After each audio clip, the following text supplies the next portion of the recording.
Early Romantic poetry, pastoral poetry, William Cowper. The new sensibility had its root in different poetic trends. Pastoral poetry expressed the idyllic pleasure and happiness of rural life in the works of William Cowper, who, in his main work, The Task, celebrated and praised country life for its simplicity. And he also described landscape details and reflected upon them. Nature was to him a source of innocent light. Nature poetry. The most important representative on nature poetry was James Thomson, who saw nature in its physical rather than abstract details. His observation of nature included wild scenery and led to reflection on the character of the primitive man. Ossianic poetry. The cult of a simple and primitive life and a growing interest in folk tradition were responsible for the success of Ossianic poetry, a cycle of poems by a legendary Gaelic warrior called Ossian, who lived in the 3rd century in Scotland. James McPherson collected and published some of Austen's work in fragments of ancient poetry. The authenticity of the work was controversial. However, the poems were very successful, not only in England, but also all over Europe. Their appeal lay in the melancholy and suffering produced by war or by contrasted love, and especially in the description of a wild, gloomy nature. Graveyard poetry. Another influential group of poets is known as the Graveyard School because of their melancholy tone and the choice of symmetries, ruins and stormy landscapes as the setting of their poems. Though the most important work of the school was Thomas Gray's Elegy written in a country churchyard, the work began with Edward Young and his Night Doth on Life, Death and Immortality, where Tom became a symbol eliciting contemplation of death and immortality. The poet William Blake can be regarded as a forerunner of Romantic poetry because it's in his interest in social problems and his unique use of symbols. While enlightenment was the celebration of reason and science could explain the real world, and nature was seen as a system of divine laws, and the hero was the intellectual. In Romanticism, we see the celebration of feelings. Feelings and emotion can explain life. And nature reflects human emotion, and it is a living entity. Nature is seen as a teacher, a moral guide. It deserves reverence. So in Romanticism, the hero is the rebel who lives close to the nature, while the city is the symbol of corruption. So there is a critique of industrialization. Romantic poetry.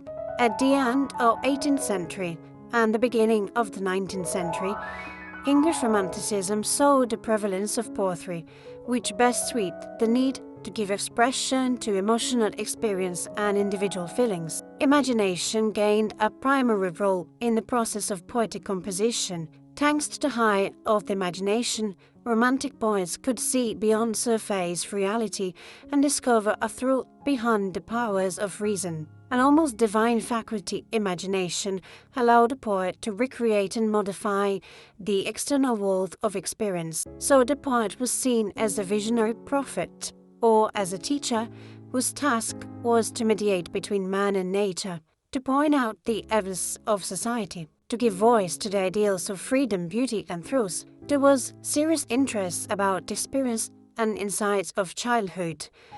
To the Augustan age, a child was important only insofar as he would become an adult and civilized being. Childhood was considered a temporary state, a necessary stage in the process leading to adulthood.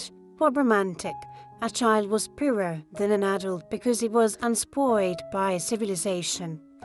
His uncorrupted sensitiveness meant he was ever closer to God. It was even closer to God and the source of our creation. Therefore, childhood was a state to be admired and cultivated. There was new emphasis on the significance of the individual. The Augustans had seen man as a social animal in his relationship with his fellows.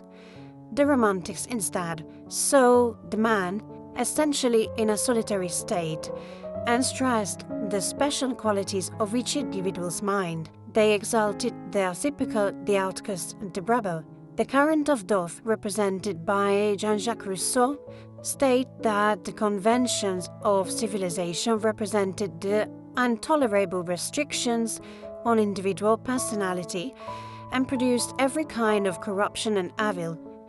Therefore, natural behavior, that is to say, unrestrained and impulsive, is good, in contrast to behavior which is governed by reason and by the rules and customs of society. The noble savage concept is specifically a romantic one.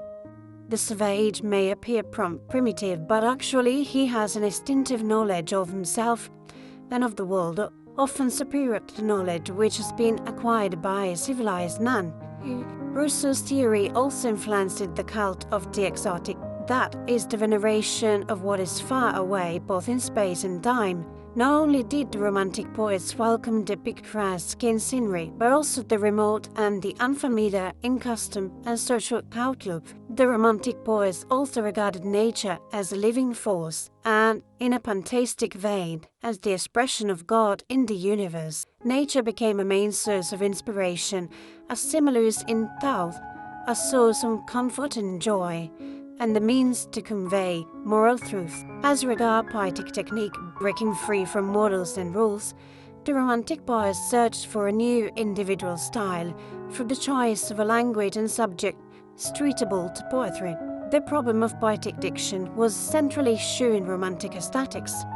More vivid and familiar words began to replace the artificial chief convocation of 18th century diction. Symbols and image lost their decorative function to assume a vital role as the vehicles of the inner visionary perceptions. The great English Romantic poets are usually grouped into two generations. The poets of the first generation, Wordsworth and Coleridge, were characterized by the appetite to theorize about poetry. While planning the lyrical ballads, they agreed that Wordsworth would write on the beauty of nature and ordinary things, with the aim of making them interesting for the reader. Coleridge's style should deal with visionary topics, the supernatural and mystery.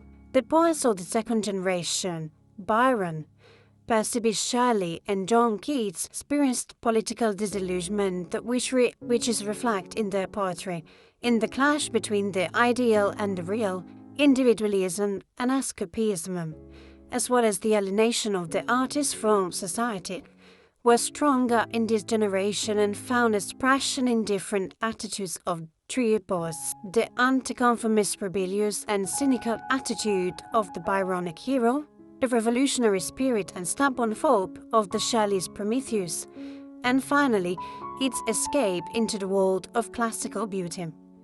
The poets of the second generation all died very young and away from home. In Mediterranean countries, the term Romanticism comes from the French word romance, which referred to the vernacular languages derived from Latin and to the works written in those languages. The adjective romantic first appeared in English in the second half of the 17th century, meaning fabulous, extravagant, or unreal. Throughout the 18th century, romantic was used to describe the picturesque in the landscape. Gradually, the term came to be applied to the feeling the landscape created in the observer, and to evocation of subjective emotion. In the literary field, Sehnsucht, eternal restless, was opposed to Stille, the profound quietness of the soul. Poetry was always new and spontaneous, no longer the imitation of the classics. Romanticism in Europe developed in different ways and time according to the cultural, social and political situation of each country. In Germany, anticipated by the Sturm-und-Drang movement of the late 18th century, the romantic ideas of the brothers Friedrich and Wilhelm von Schlegel appeared on the page of the periodical Athenaeum in 1798. In the same year, in England, the lyrical ballads by William Wordsworth and Samuel Taylor Coleridge were published. The second edition of the second edition of Lyric of the Lyrical Ballads contained a preface by Wordsworth, which is usually regarded as the manifesto of English Romantic poetry.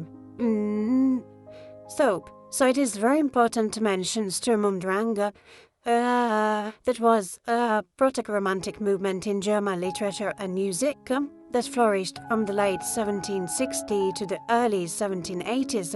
It prioritized individual emotion and subjective experience as a direct rebellion against the rigid rationalism of the Enlightenment. Its characteristics were an emotional extremism, so these works were designed to shock or overwhelm the audience with intense passion, and also individualism, centered on the genius, the genius, the rebellious individual who acts on instinct rather than societal or moral laws, nature and the sublime. It viewed nature as a powerful force that mirrored the human spirit rather than something to be categorized by science. It also characterized by anti-neoclassicism.